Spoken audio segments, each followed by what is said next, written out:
Em nome do Pai, e do Filho, e do Espírito Santo.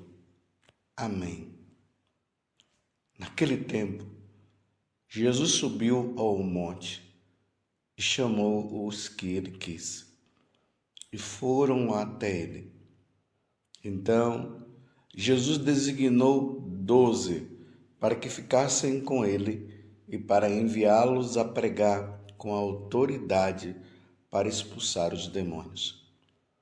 Designou, pois, os 12, Simão, a quem deu o nome de Pedro, Tiago e João, filhos de Zebedeu, aos quais deu o nome de Boanerges, que quer dizer filho do trovão, André, Filipe, Bartolomeu, Mateus, Tomé, Tiago, filho de Alfeu, Tadeu, Simão o cananeu e Judas Iscariotes, aquele que depois o traiu. Palavra da salvação, glória a vós, Senhor. Meus irmãos e minhas irmãs, nós hoje estamos diante de um mistério. E eu convido você a prestar muito atenção diante deste mistério da escolha dos apóstolos. Estamos no capítulo 3, dos versículos 13 até o 19 do Evangelho de São Marcos. Jesus ele sobe ao monte para rezar, e aqui vai dizer que ele chamou os que ele quis. E foram até ele. Então Jesus designou 12 para que ficassem com ele e para enviá-los a pregar com autoridade para expulsar os demônios. Aonde está o mistério que eu quero falar aqui para vocês? E é importante você perceber para que você possa rezar pela a hierarquia da igreja. Quando eu falo rezar pela hierarquia da igreja, é rezar pelo Papa, pelos bispos, pelos sacerdotes, pelos diáconos. Por quê? Porque esses homens, eles foram escolhidos a dedo por nosso Senhor Jesus Cristo. Como nós vimos aqui. Jesus sobe o monte, ele reza e ele escolhe aqueles que deveriam continuar a obra de salvação, de redenção, de levar a palavra de Deus, de chamar as pessoas à conversão, à santidade e, por fim, para que as pessoas pudessem ganhar o céu. Jesus ele tinha 72 discípulos. Dos 72 discípulos, ele escolheu 12. E aqui nós vimos a relação desses 12. Se nós formos olhar a história de cada um desses apóstolos, porque é preciso notar uma coisa. Eu falei aqui de bispos, né? Falei de sacerdotes. Jesus escolheu os 12, que deu o nome de apóstolo. Então, nesse grupo dos apóstolos, tinha Pedro, que estava à frente dele, e tinha os outros apóstolos.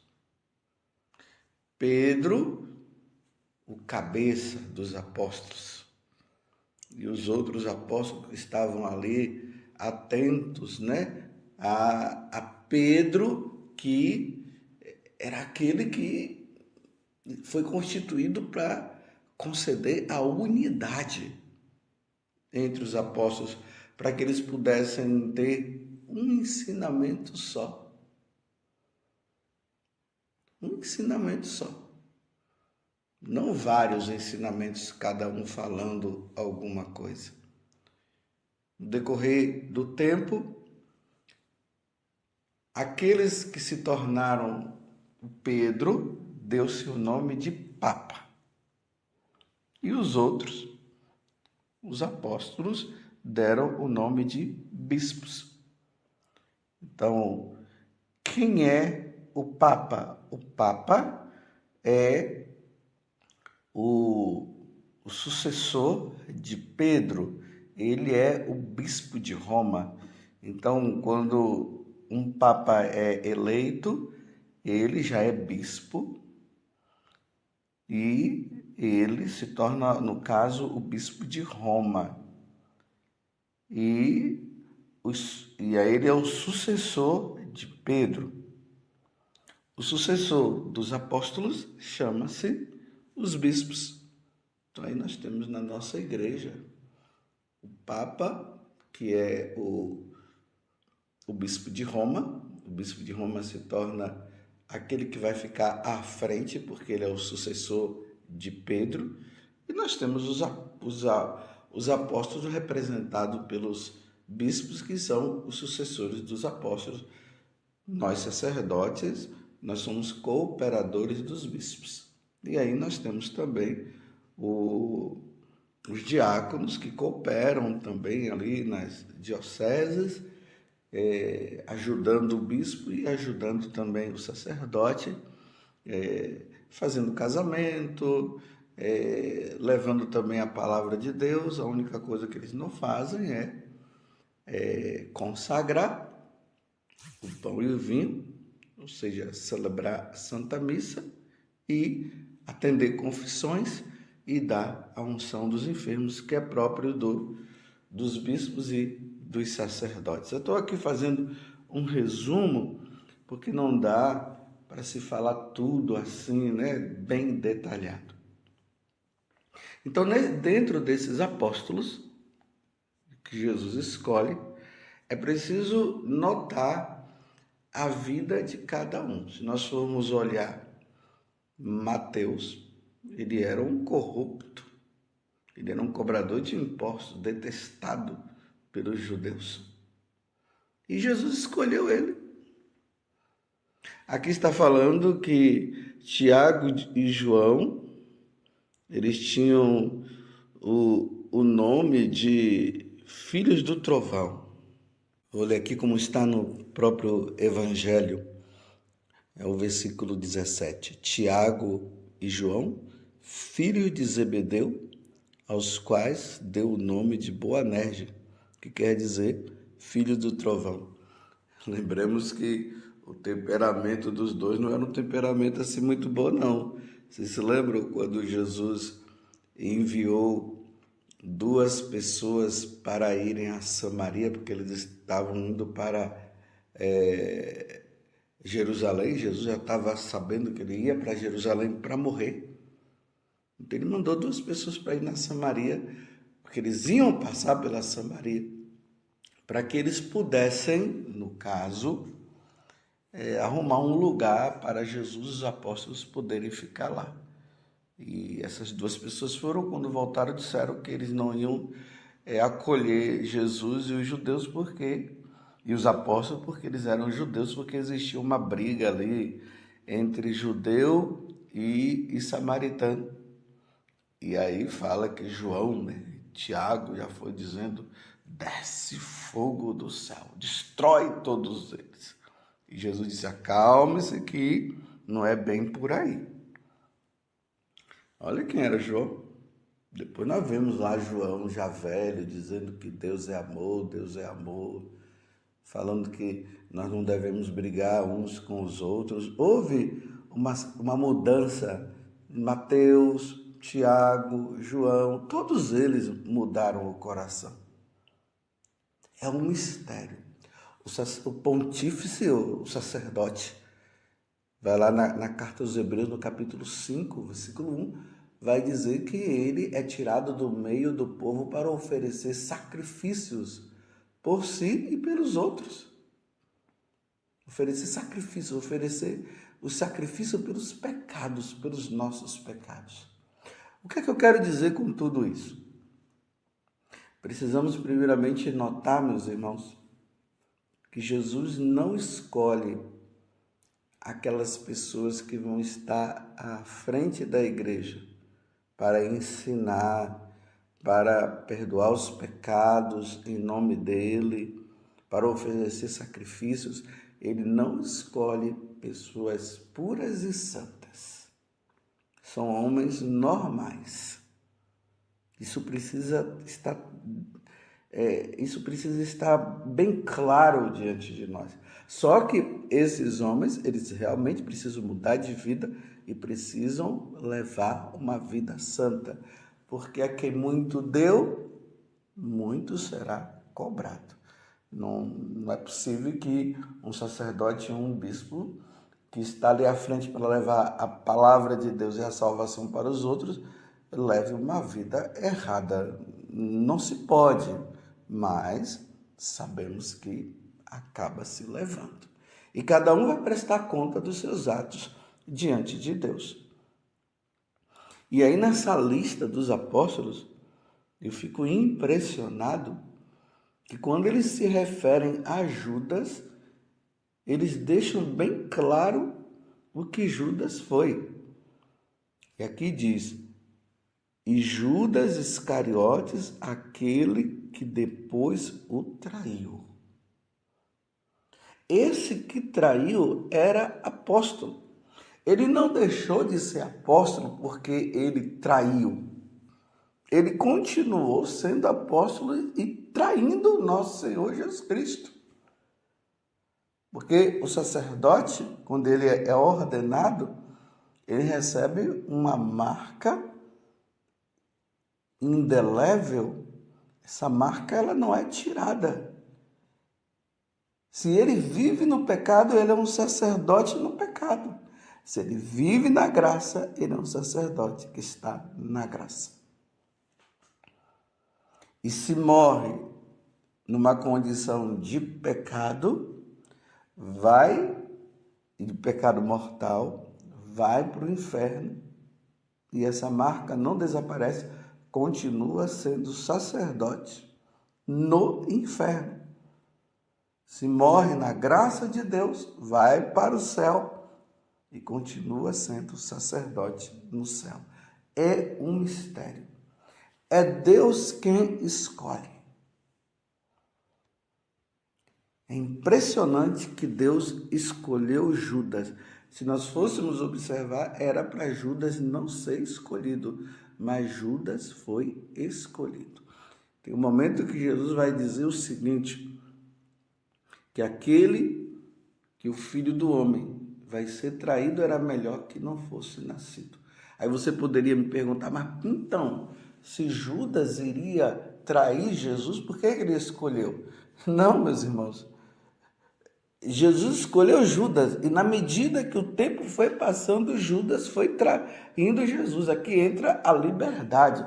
Nós não vamos dizer assim que já estava predestinado para Judas fazer isso para Jesus. Não estava predestinado.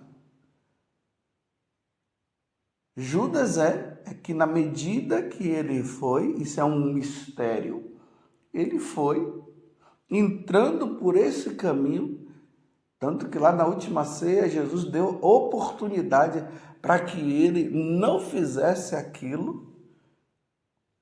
Lembramos que Jesus fala o seguinte, no meio de nós, ele com os apóstolos, tem um que vai me trair.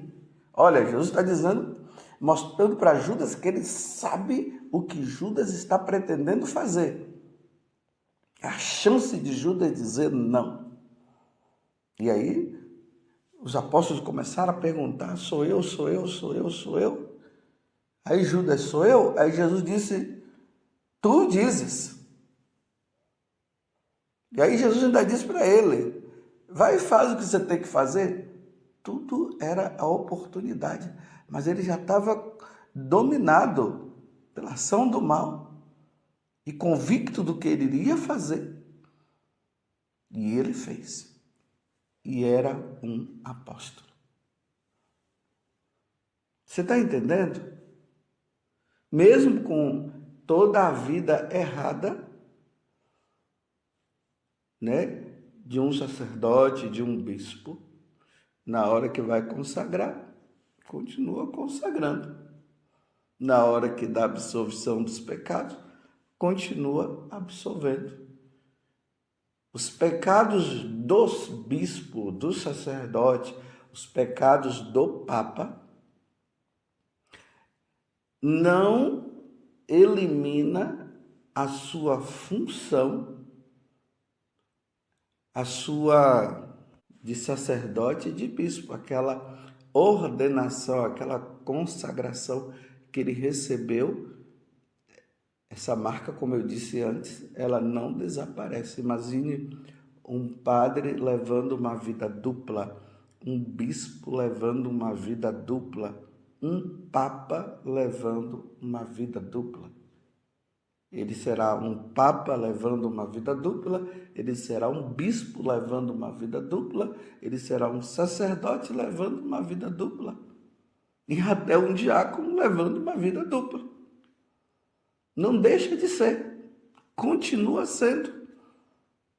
É um mistério. Por isso que você, diante de tantos escândalos, de tantas coisas que você vai ouvindo, é preciso rezar.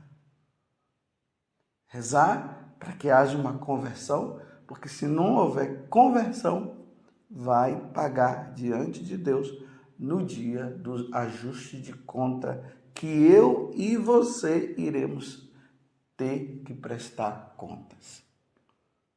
Então Judas ficou com essa fama, o traidor. Meu Deus do céu.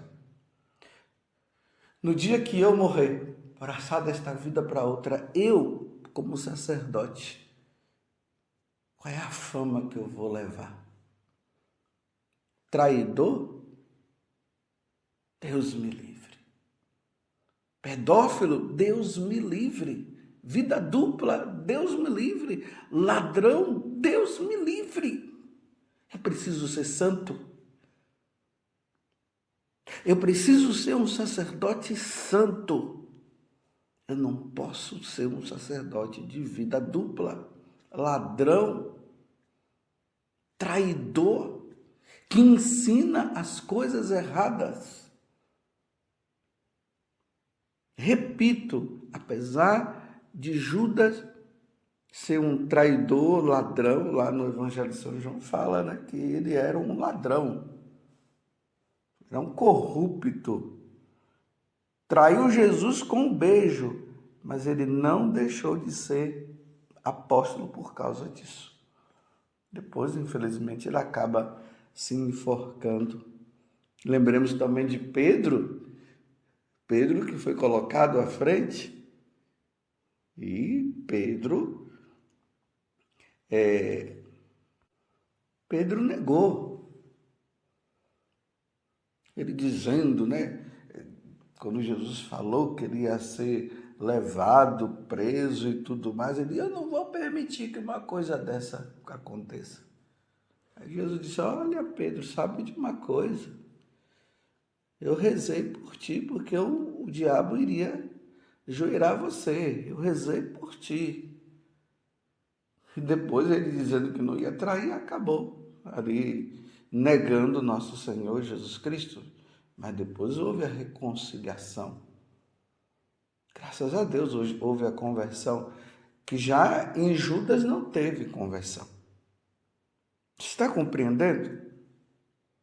Então, infelizmente, como a fama de Judas foi essa, e ficou como traidor, pode ser que um sacerdote, ele traia Jesus na pedofilia. Infelizmente, nós estamos vendo isso. Ele traia Jesus roubando, e nós vemos tantas situações aí de bispos, meu Deus, que roubou. Meu Deus do céu. E pode ser que isso aconteça comigo. Não estou aqui apontando pecado de ninguém, não. Eu estou apenas mostrando uma realidade a partir das escolhas dos apóstolos e mostrando para vocês que Jesus escolheu e dentre eles teve aquele que acabou traindo. Não significa que todos que quando é escolhido, já é escolhido para trair, que não é escolhido para trair, mas o tempo vai fazendo com que cada um vai tomando as suas decisões, assumindo seus atos, e em vez de ensinar, de oferecer sacrifício e tudo mais, vai pendendo por um caminho errado, como um sacerdote, um bispo, um cardeal, até um papa poderia ensinar errado. Isso é uma traição, ensinar errado. Vocês estão entendendo? Imagina eu ensinando as coisas erradas para você. Ensinar as coisas erradas para você significa levar você para o caminho da perdição. Jesus falou, ai daqueles que ensinar uma vírgula. Jesus fala uma vírgula errada do que eu ensinei. Ai daqueles. Por isso, meus irmãos, rezemos pela igreja, pela hierarquia. Nós estamos vivendo tempos difíceis dentro da igreja, infelizmente. E é o que nós encontramos aí. É um ensinando errado, é outro fazendo tantas coisas. Na liturgia, aberrações dentro do sacrifício da Santa Missa, ensinando que agora todo mundo está livre para fazer o que quiser. Meu Deus do céu, a igreja está passando por uma grande prova. E agora nós vamos ver quem é católico de verdade. Porque é fácil dizer eu sou católico quando tudo está certo, mas ser católico com tantas coisas erradas que nós estamos vendo por aí é outra coisa. Católico de verdade é aquele que, mesmo que esteja ensinando errado, nós estamos firmes no nosso caminho. Por isso é tempo de nós lermos, estudarmos, meditarmos o máximo que nós pudermos o catecismo da igreja, os ensinamentos de sempre que a igreja sempre ensinou, porque nós vivemos tempos difíceis, tempos de muita prova. Louvado seja nosso Senhor Jesus Cristo, para sempre seja louvado, e a sua mãe, Maria Santíssima.